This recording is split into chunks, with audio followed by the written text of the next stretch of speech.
Ayan na mga idol.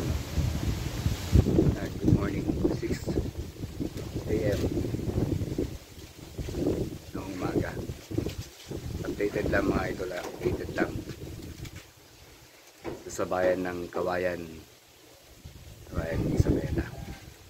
Ito ang status natin ngayon. May konting hangin na, konting hangin, nag-uumpisa na ang mga kuwan natin. May galaw ng mga kuwan natin dito.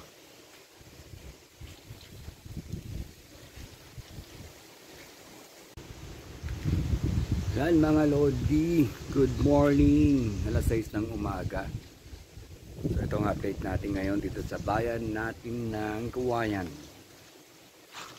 Isabela mga Lodi. Nag-start pa lang. Ngayon pa lang siya, may pahangin-hangin na ganyan. So wala pang ulan. So thank God naman kung walang ulan. Wala masyadong ulan. Standby ng mga Lodi. Kalabasan ng hangin natin dito. Yan. Ingat tayong lahat. God bless Kawayan Isabela. Yan mga idol, natin magdala ko natin mga camping natin para safe, diba? Yan. Okay, yan sila. Good morning, sandali lang at di pa tayo nagkakuan mga sila mga idol.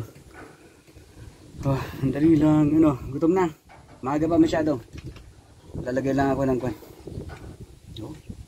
Grabe mga idol, ito ang gagawin ko kung paano. So, dapat ikon ko siya pahaba rito, tapos tatakpan ko na lang.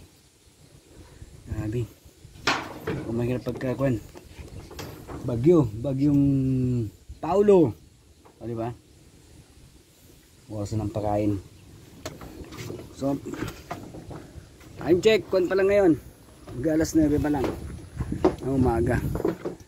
So ito pa lang ang status ng kuan namin ngayon. Naglilipat na. Ay kasi ko to. Bay lang idol. Pantay lang, ito yung mga tinupunan natin. Bay na, puno ang tricycle para kahit papaano kapag hapon na nila yan, diba? Ayan, pinagtatali-tali ko na. Dun yan.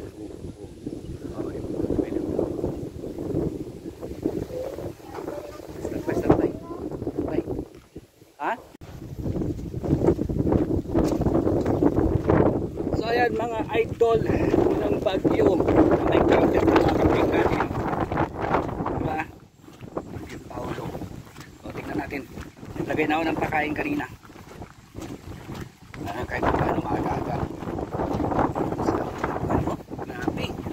Grabe lakas ng hangin mga Lodi, may konting ambon-ambon lang, may pabugso-bugsong ulan. Ito, ayan meron pa rito. Tayo magkonta rito. Pinagtatali-tali ko na lahat. Na, ba't yung isa ayaw kumain? Me!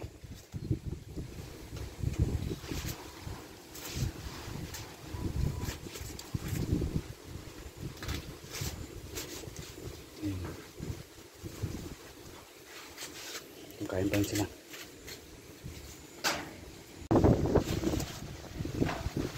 Walang pakialam to. Yung dalawa, hindi na kumain. Ulan, ito naman kain ng kain. Tira. Pero mga idol, bahay na ako. Hindi pa natin nakuha yun.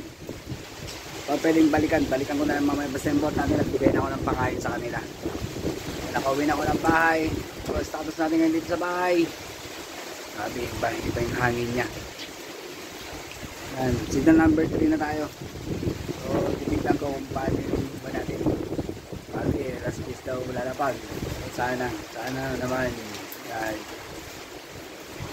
Tumaas-taas ng konti para hindi tayo masyado maapektuhan. Yan. So, ingat-ingat lang.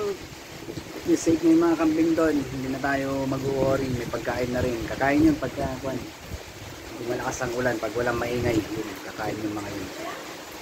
Okay, nagtantambay lang mga idol, nagtantambay lang.